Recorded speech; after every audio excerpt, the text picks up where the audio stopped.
Oh, did you?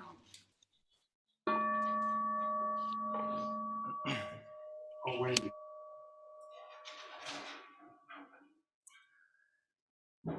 We gather together.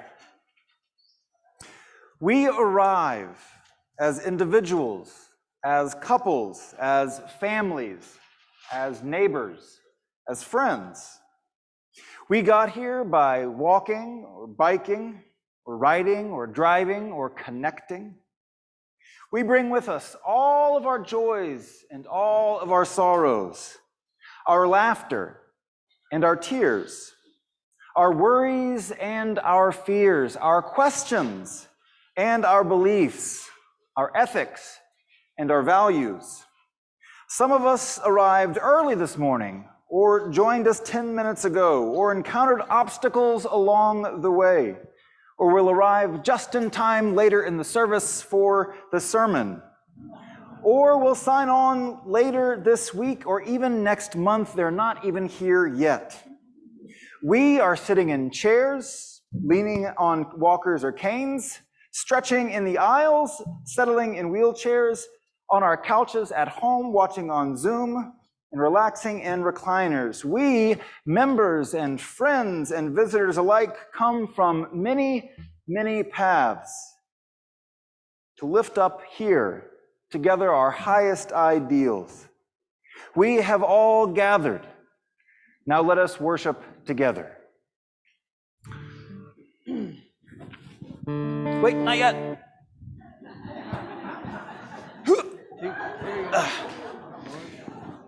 So this is weird, right? I don't mean this is weird. I mean, this is all weird, right? Existence and life and breathing and relationships and history and future and the universe and the earth, all of it. Quite weird. And so we try to make sense of it in some way. And so we order things, we create forms, and they serve us well. Form and structure can feel so good, right? And then sometimes we color outside the lines. Sometimes we lose the form. And that can feel pretty darn good too, right?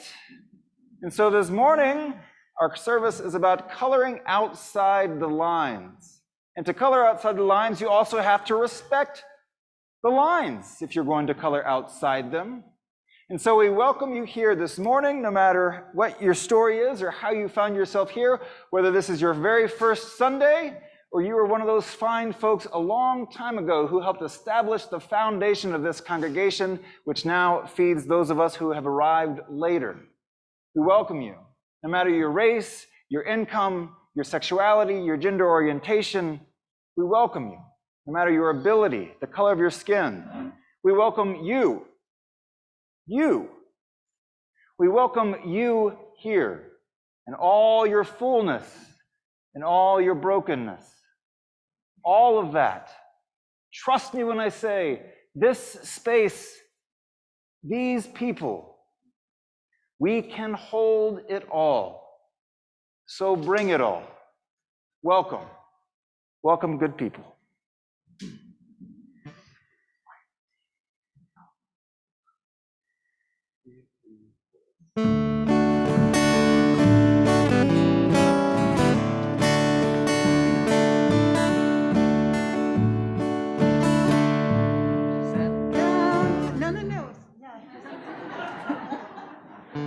So this is a good time for me to interject while they're playing that intro to say, the service is about coloring outside the lines. So if there's anything you feel like doing outside of the lines today, if you'd like to lay down in the aisle, if you'd like to come sit on the stairs, if you'd like to just kind of hang out in the back area, whatever it is you'd like to do today that makes the point of the service of coloring outside the lines, we will embrace that and we will say, look, a point is being made.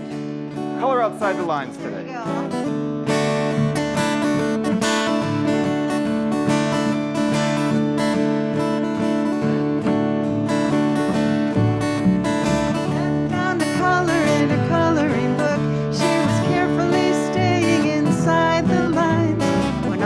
Sudden she grinned and she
to move to the back of the bus, so she took the first seat that she could find. She didn't say much, but what she did spoke loud. I'm gonna sit outside of the lines this time. Woo! Sitting outside the lines, I'm gonna sit outside of the lines this time. Sitting outside the lines, I'm gonna sit outside of the lines this time. His folks said, son, you look so alone, you better find a nice girl to make your wife. He said, I'm not lonely, there's a man I love, I'm gonna love outside of your lines this time. Loving outside the lines, I'm gonna love outside of the lines this time. Loving outside the lines, I'm gonna love outside of the lines this time.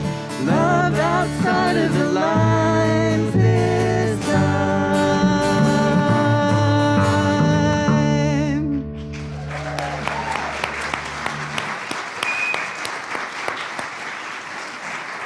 I see some lines already being colored outside. Fantastic, good people, fantastic. Oh, announcements? Oh, child's line.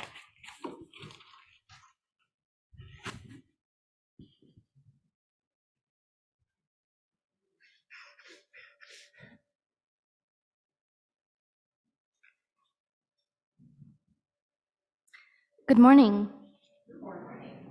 This morning's chalice lighting is by Jean L. Wallstrom. In the small flame dwell, the beacon light of lanterns guiding travelers home, the warmth of hearth fires tended through the generations, the transforming energy of furnaces, and the power and life of our sun. May these blessings, warmth and light and life-giving energy, be kindled in each of us.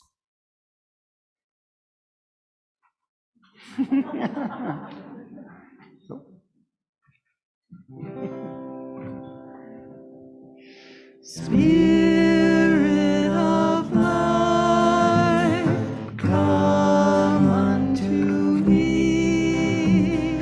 Sing in my heart all the stirrings of compassion.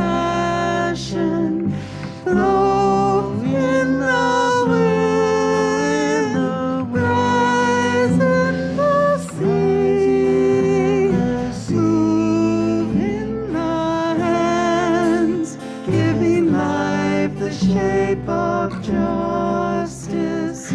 Roots hold me close, wings set me free. Spirit of life, come to me, come to me.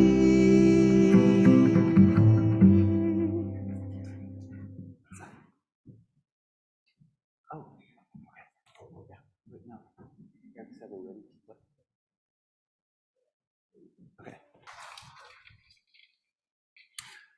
Coffee again, right? That's exciting for this crowd. Even if you don't drink coffee, it's just good to be able to be together. And it's been almost 2 years, because it was March 20th that we began to adjust for the COVID pandemic era. And so it does feel good.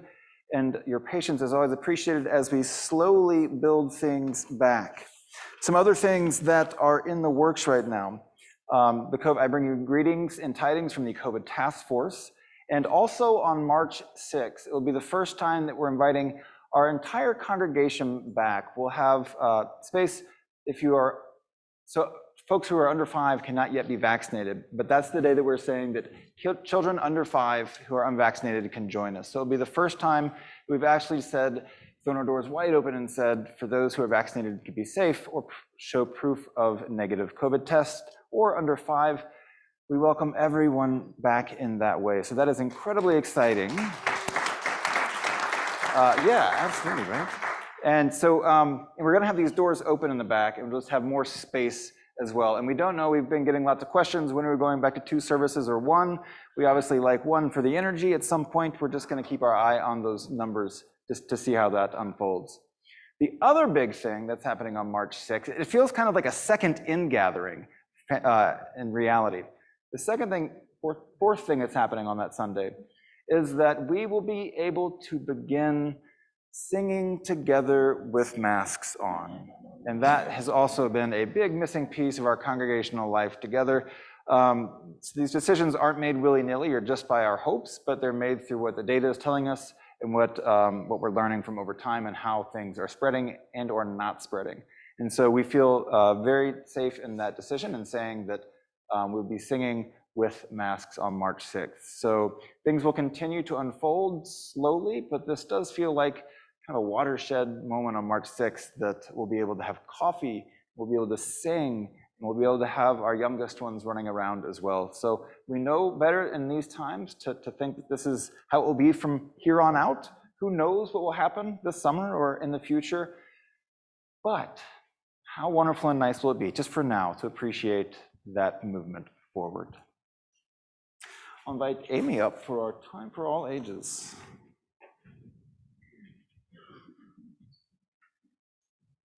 So many exciting shifts happening. Good morning. I'm Amy Brock, and I'm the Director of Religious Exploration for Children and Youth. This month, we've been talking all about widening the circle and how to do that with love and care. And this week, I was reminded that last summer, I was scrolling on social media, and I came across a video of some city workers who were painting words on the road. I don't know if you've seen it before, but they counted out the number of letters and then made rectangles. And then someone took this really special tool and stood at one corner of the rectangle, poured paint into it, and used their whole body to make a letter in that one rectangle. And it was super cool because they somehow or another did it all in one sweep without making any mistakes at all. And I kept watching and scrolling. I couldn't stop watching because it was just so neat. And I got really curious about what would happen if they did make a mistake and if they did go outside of those lines.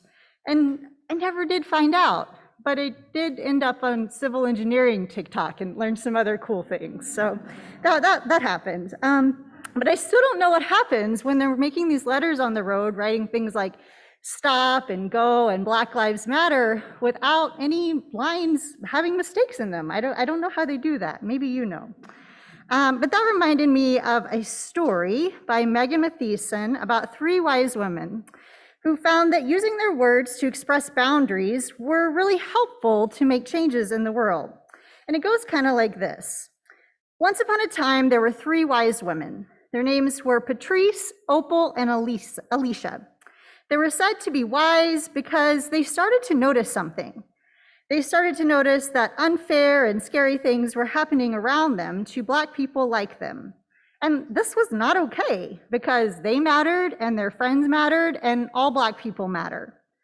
So Alicia decided to start saying, Black Lives Matter. And Patrice heard Alicia saying this and agreed with her. Of course Black Lives Matter, Alicia, Patrice said.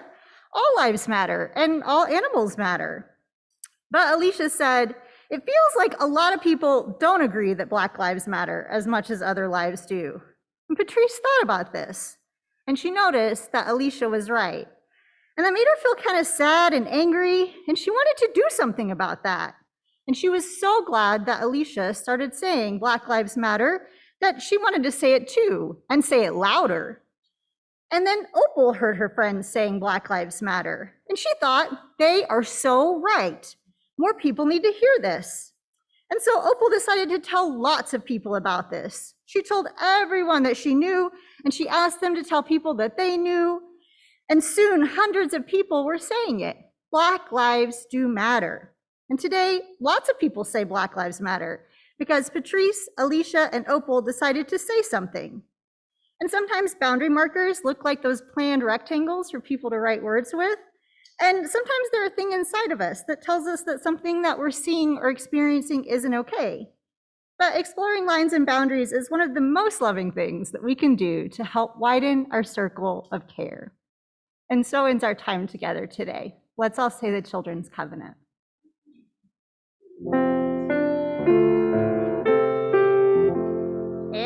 place, I am kind. In this place, I am loving.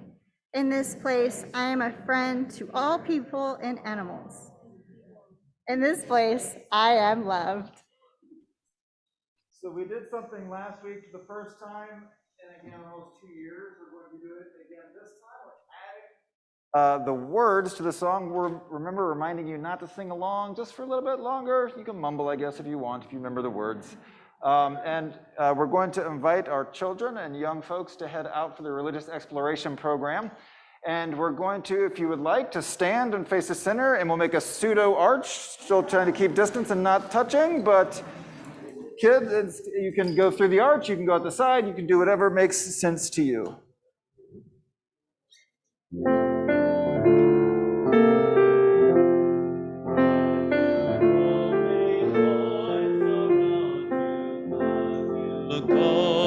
Go in peace.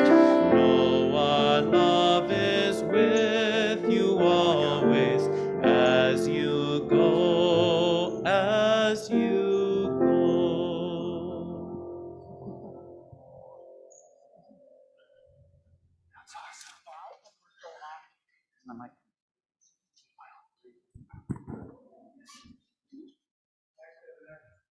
Service, I just wanted to go through the arch thing there. So Scott knows a secret that I know. I can often be heard saying I have the best seat in the house on Sundays because I get to look out and see all of your faces, right? Is this not a fantastic seat? If anybody wants to join Scott, feel free. We are going to take our morning offering to support the work of this church, some of which creates the fellowship and the care and the bonds, some of which supports our justice work, some of which keeps our lights on, and some of which we don't know what it is yet because we're still dreaming together.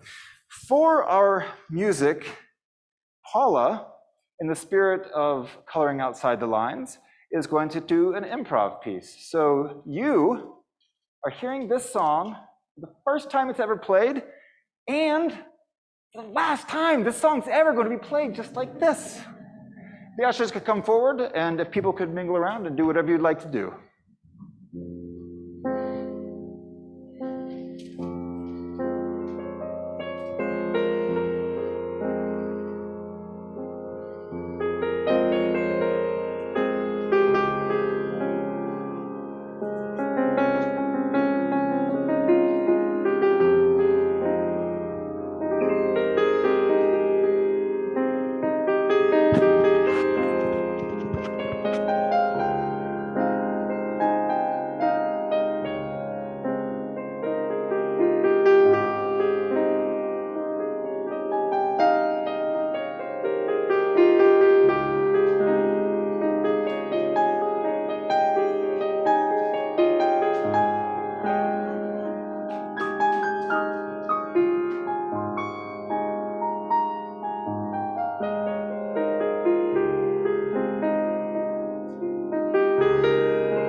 Thank you.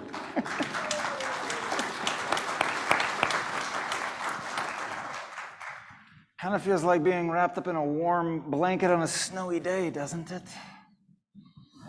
This congregation wraps each other in love and care.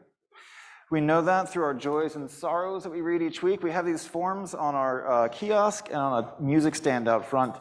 And if you'd like to light a candle for a joy or a sorrow in your life, please feel free to do so. They're on the sides of our sanctuary during this sharing of joys and sorrows time.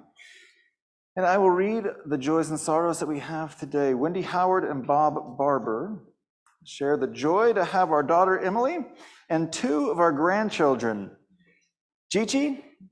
Did I say it right? Where's Bob and Wendy? Oh, there. Gigi and Corinne. Pardon? Oh, they went to RE. They're not here. I was like, yeah, they're not there. Flora is feeling joy and blessed for all the beautiful music in this building every Sunday. Absolutely, Flora, I agree. Thank you, Chris, for whenever you're part of that. Grace Kennedy and Max Merrill are sharing that today is Max's sister's birthday. She would have been 82 years old. She passed in 2020, and this weekend we got to spread her ashes along with her husband, who is now 82. He felt ready to do so. Noreen Halberstadt shares that the flowers today are in honor of what would have been Paul's 71st birthday. He loved orchids. Debbie McMahon shares and asks for prayers for a friend who lost her young husband to cancer 6 years ago. He left her with two boys. One of the boys died suddenly at the age of 17, and he was a friend of my son. So our thoughts are with Debbie and her family and her son. Yes, Leora. One from Zoom. There you go. All right. Mark and Susie, oh, you all. I'm 44 years old, and did you see what I just did? I went like that. It's happening. No, I can get it. Mark and Susie Hickman are so happy that their son and his fiance have set a wedding date for August. What a joy to have our family grow. Fantastic. And one last joy from Dick and Randy, who are sharing their first wedding anniversary yesterday.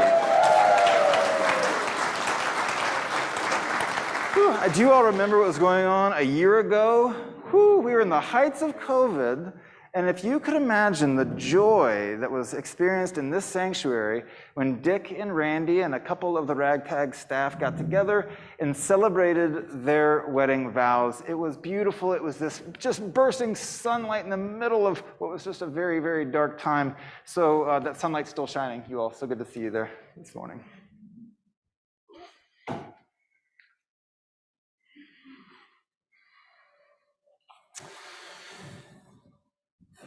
Well, I'll invite us into a time of calming after elevating and bubbling up. I'll invite you just to take a deep breath. Remind you that you are breathing. You might have not thought about that yet today. Imagine it's 10:34. And for most of us, we've been breathing all day long and taking it for granted. And so here we are to just take a moment to be thankful and grateful for that breath that feeds us and nourishes us and sustains us. It centers us, can calm us.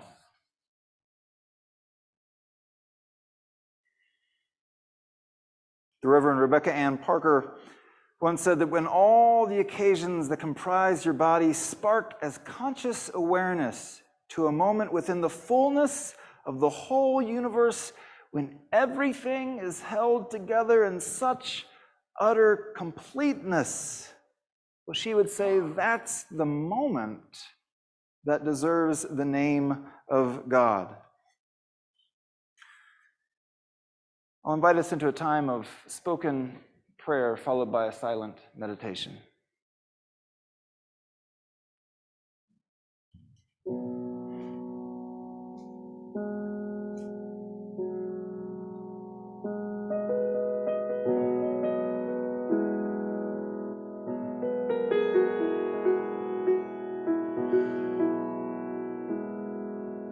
inner guide within each one of us. May I heed your wisdom.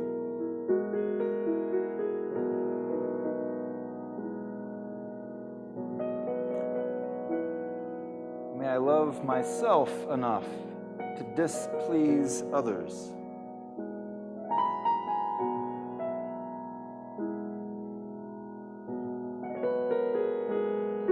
May I have the courage to do hard things.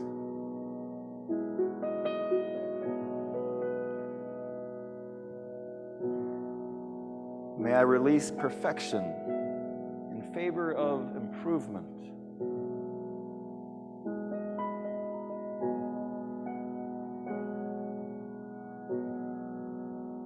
With awe and with gratitude, may I make of my life a tapestry of love.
I just noticed the cow wearing pajamas is still up here on our table, which is one of the front row gifts that we give out each week.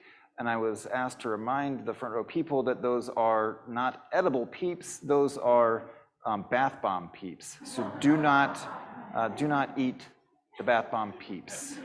And there are still 3 chairs available in the front row.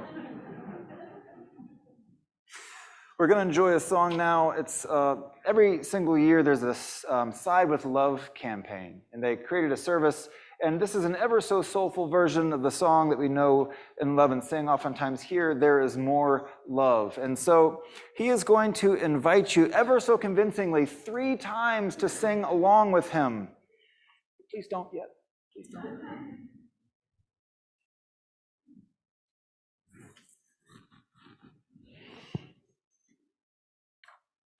As we prepare to go to the sermon, we'd like to invite you to sing this wonderful hymn of the church, There Is More Love Somewhere. Indeed, we all have our responsibility to find that, to search that, to embrace it. So let us join together and sing this wonderful song found on page 95 in the Singing the Living Tradition hymnal. There is more love somewhere. I want to invite you and your homes, your families, to join us.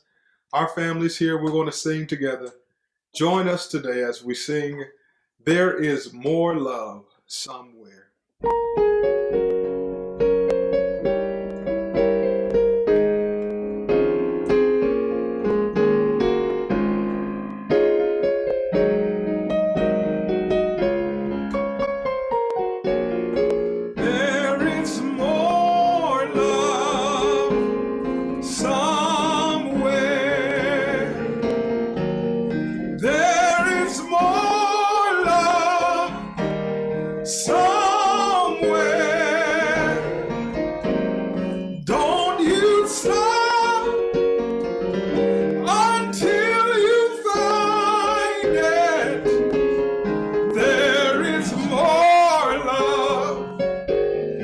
somewhere there is more hope.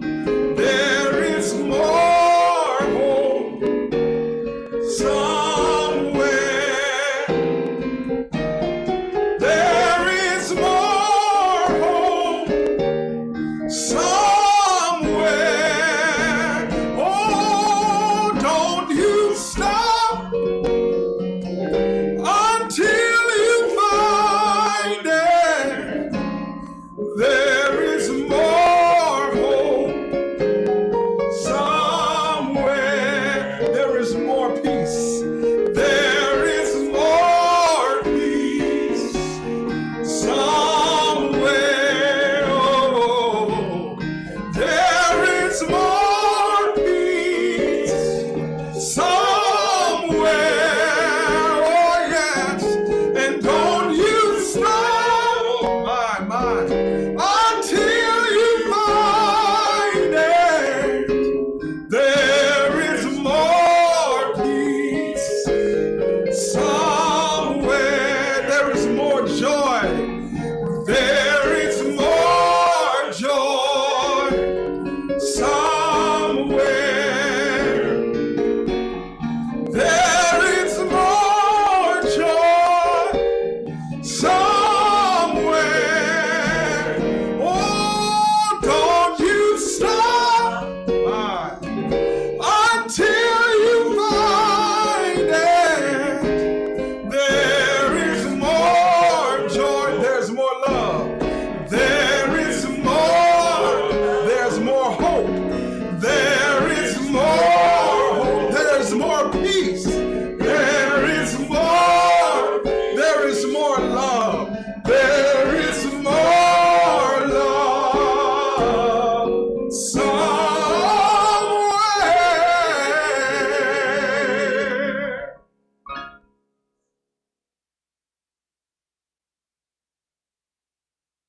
Now,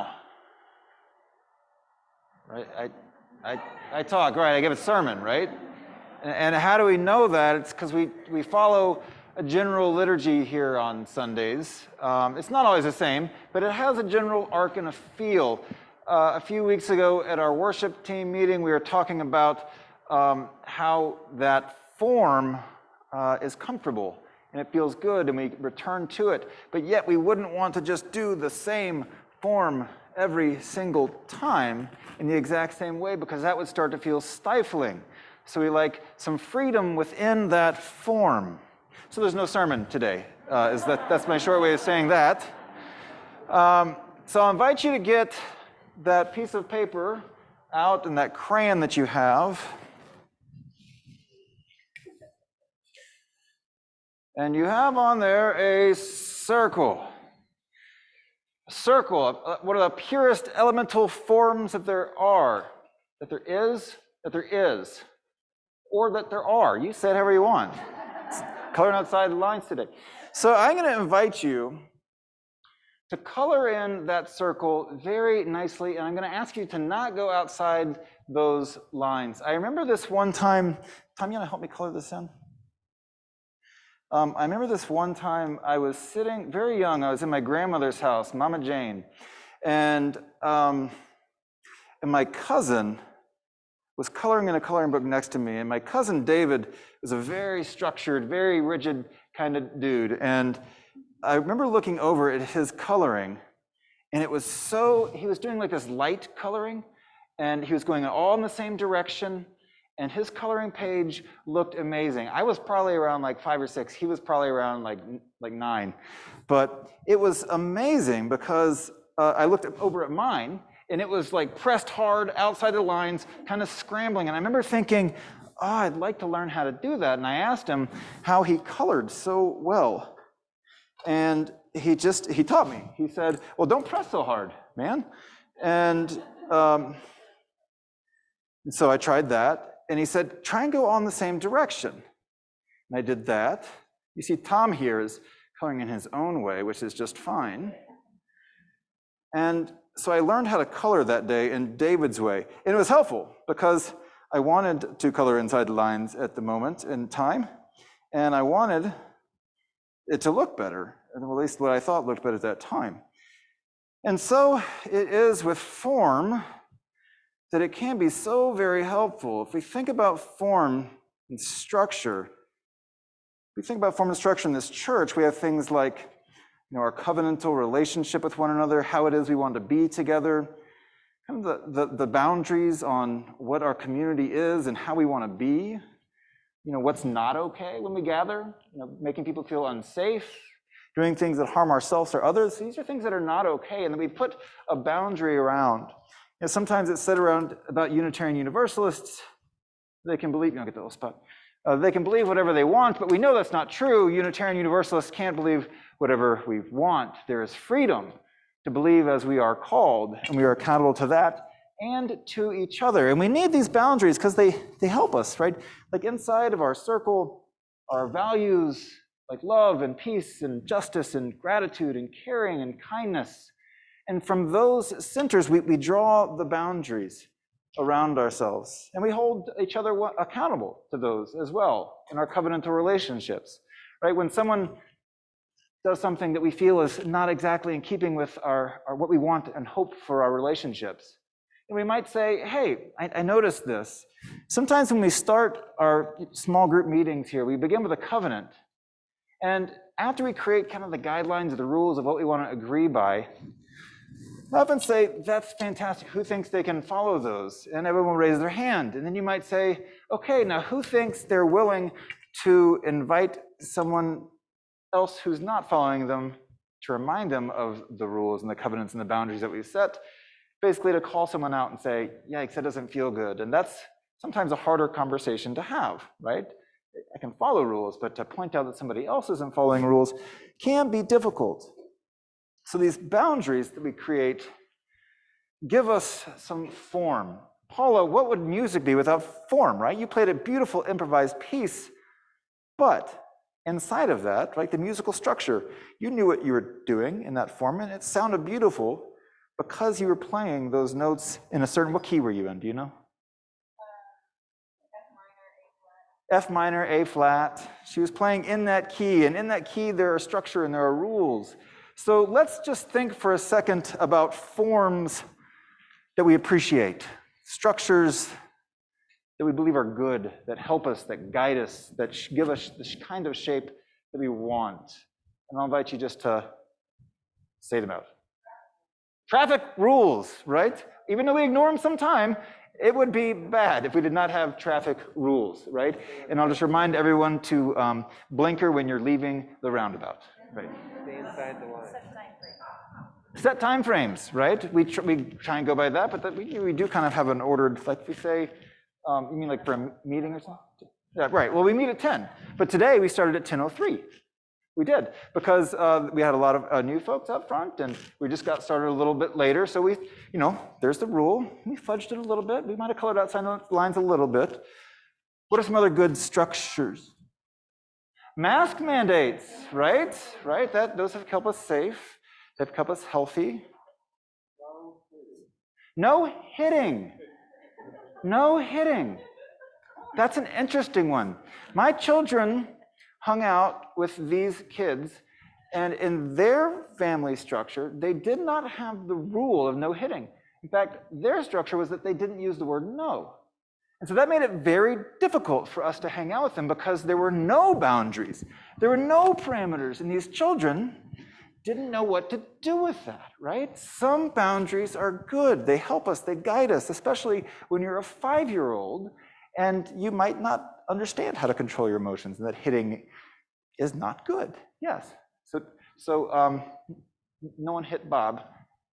No one hit anybody, but especially not Bob, because what's another couple structures? What is it? Voting regulations. Yes. Voting regulations. There's a lot in that one. I thought you said boating regulations, which are also important, so that boats don't crash. What is it? Grammar rules, right? We don't follow them always. They kind of give us a general structure of how we can communicate with one another. I just broke grammar rules up there when I said are instead of is, but it's all right, you know what I meant. But because we have that general structure, we can communicate instead of grunting with each other, right? Language is basically just a set of boundaries and rules around sounds. Daily exercise. Ooh, you're better than me with your structure, but yeah, right? If you can create that kind of structure in your life, your body is healthier, and that is good. No means no. Absolutely. No means no. And that's clear. And that is a great boundary. International travel restrictions. Yeah, these are, so as I'm thinking about these, a lot of them have to do with our well-being or our health or our societal health, like voting rules and regulations. Don? Never wear stripes with plaid. He said, never wear stripes with plaid. I actually abide by that rule. I think that is a good rule. Though, if you want to break that rule, you can. But just don't hang out with Tom when you do. All right, go to your other circle. Go to your other circle. And this time, color outside the lines and see how that feels different. Tom, you want to help me color outside the lines again?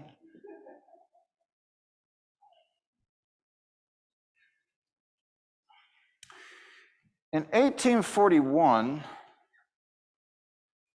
there was a minister named Theodore Parker. He was preaching the ordination sermon of a young gentleman named Charles Shackelford III. And he showed up that day. It was cold and wet. He was in Boston, as many Unitarian ministers were back in 1841. And he was preaching a sermon called On the Transient and Permanent in Christianity. And he looked down at his manuscript and he's like, it'll do. He wasn't too proud of it. I think he could have used a couple more hours, as most of us could, on our sermons. And he got in the pulpit and he preached that sermon anyway. And in this sermon, he was talking about the idea that in Christianity, that there are things that are permanent and there are things that are transient. And the permanent things he regarded as things like the love that Jesus was pointing to, right? That exists, that we can see in the world. He said that is what is true about what Christians do when they gather. And he said what is transient is all the different forms that love takes. Like the church, or the things that the church does, or ritual, because forms change over time and history. And he went further in that sermon, and he said one of the things that's transient is Jesus, that the love that Jesus was talking about, and Jesus, that it would exist even without Jesus existing. So he was kind of using the scientific method, right? Like truths exist, then we discover them, and then we have them. So he was using the same method, and well, let's remember that he was still a Christian. And he basically said, Jesus didn't actually have to be here for that love, for us to know that love exists, but Jesus is a form that helped us figure out and experience that love. Well, that didn't go over too well, right? Saying that Jesus isn't maybe a necessary part of the whole formula.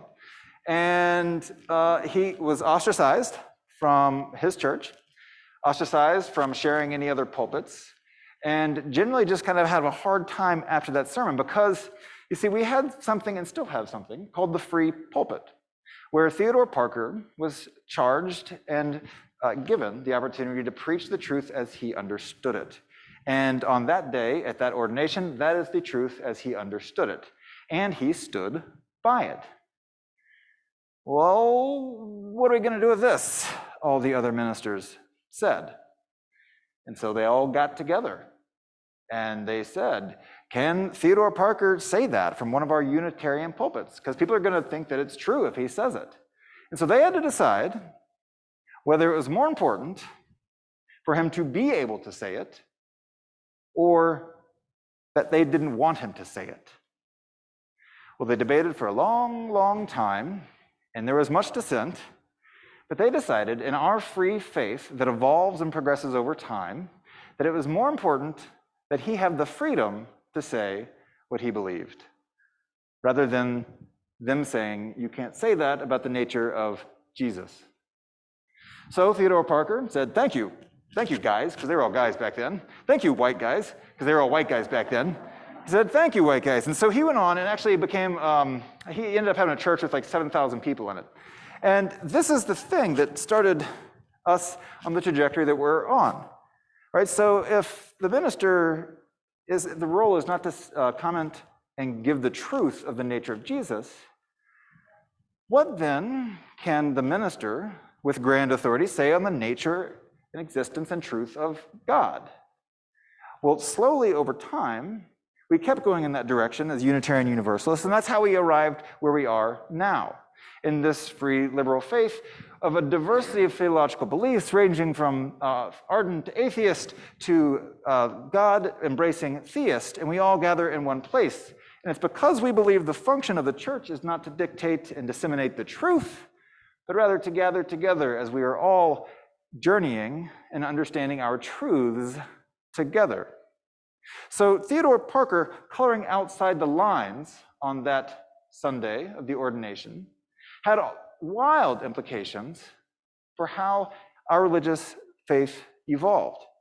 In fact, we consider ourselves a proud bunch of heretics because we continue to want to color outside the lines, because we understand that there is great value in this space right over here, that this is where growth can happen.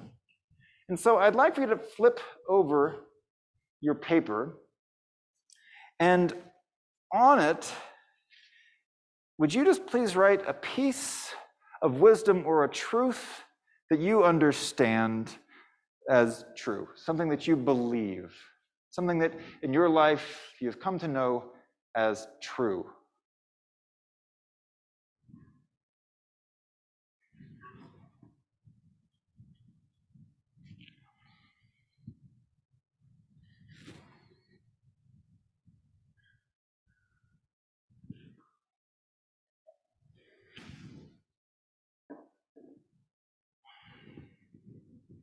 Oh, and I should say, we are going to switch these around and you're going to leave with somebody else's.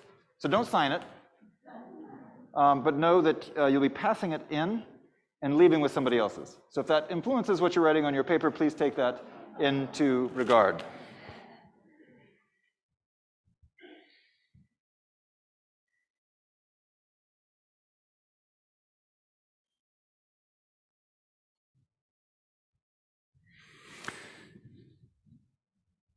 If you'll pass those in, that would be fantastic. And John and Jenny, if you could just collect those. And then as you're leaving the sanctuary, John and Jenny and Bob will all be back there. And just be sure to grab some wisdom from somebody else. Because in our free faith, we believe that's how it works. Right? I wear a stole and I talk up here 3 out of the 4 Sundays generally, but there's no assumption that I have some kind of great wisdom that you don't. It's this reciprocal journeying that we do together and in relationship. So what happens then when you have to negotiate this space? You know, you have your inside, which is created from your values, and you have your outside, which sometimes can be healthy and positive, and sometimes it cannot, and you want those boundaries to be there. What happens when we have conversations in our country around banning books that discuss the Holocaust, or segregation, or same-sex families? Well, we have to have a conversation, right? We talk about it. And we go back into those root values that created those boundaries in the first place. And so for us as Unitarian Universalists, it does turn to believing that there is more love somewhere. That is a statement of faith that says we haven't figured it all out. So it's a statement of humility.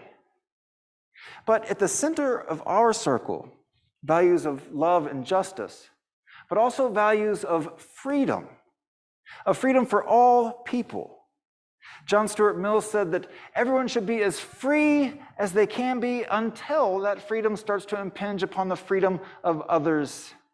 And that is this glorious freedom that we continue over and over to try and seek and claim and fight for in our world. That boundary sometimes is a messy space. Like the word white supremacy means different things to different people.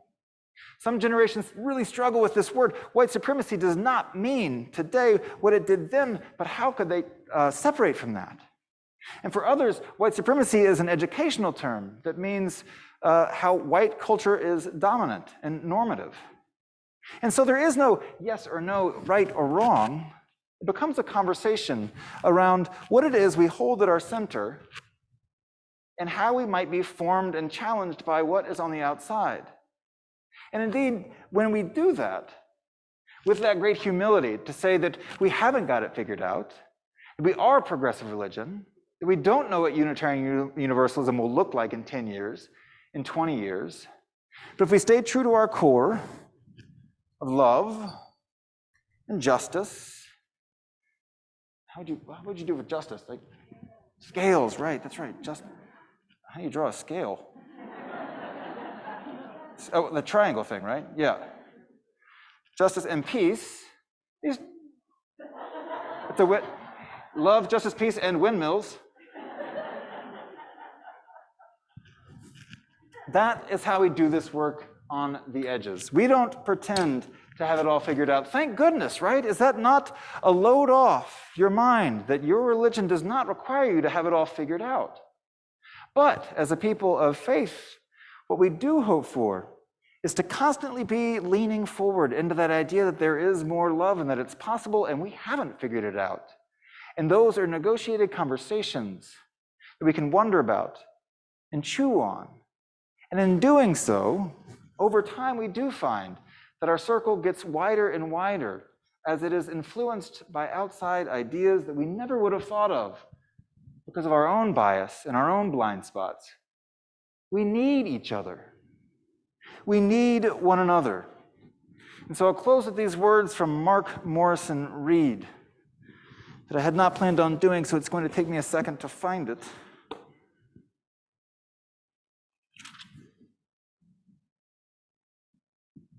If anybody finds it before me, holler it out. Oh, no, that's it. Oh, it's Morrison Reed. It's a hyphenated name. There we go. Oh, 580, I knew that. 580. Mark Morrison Reed is an African-American minister in our faith. He's a historian and did all kinds of fantastic research into the lives of Black people and people of color in our faith. The story is not often told sometimes in a faith that has been predominantly lived out through white people. But Mark Morrison Reed writes, the task of religious community. He says, the central task of the religious community is to unveil the bonds that bind each to all. There is a connectedness, a relationship discovered amid the particulars of our own lives and the lives of others. And once felt, it inspires us to act for justice. It is the church that assures us that we are not struggling for justice on our own, but as members of a larger community. The religious community is essential, for alone, our vision is too narrow to see all that must be seen, and our strength too limited to do all that must be done. Together, our vision widens, and our strength is renewed. And so we are grateful this morning for form, which makes it all possible. Our relationships, to be together, to celebrate this place, to create what we do Sunday after Sunday and week after week. We also give gratitude for times when that form is nudged and challenged as individuals, when we're asked to grow or to question and move in that direction that is towards a greater love somewhere. There's more love somewhere.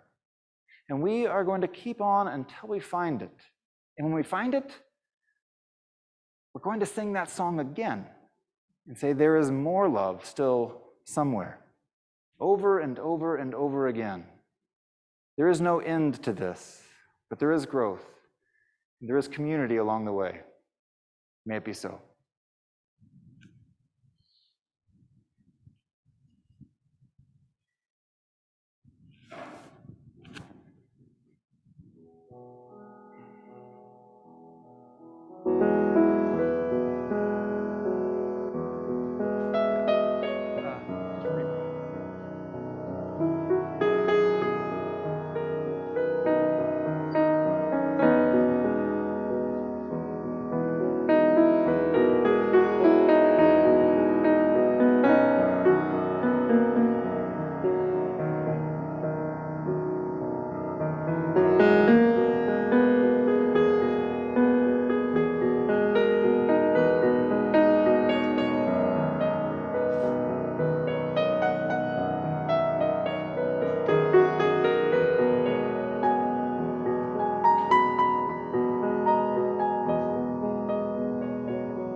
We say together the words of our chalice extinguishing the covenant of this congregation. Love is the spirit of this fellowship, and service is its law. This is our covenant, to dwell together in peace, to seek the truth in love, and to help one another. Go for it.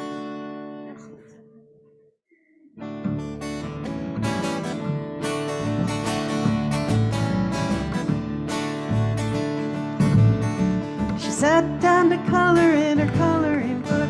She was carefully staying inside the lines. But all of a sudden she grinned and she said, I'm gonna color outside of the lines this time. Coloring outside the lines. Gonna color outside of the lines this time. Coloring outside the lines. I'm gonna color outside of the lines this time. Color outside of the lines this time.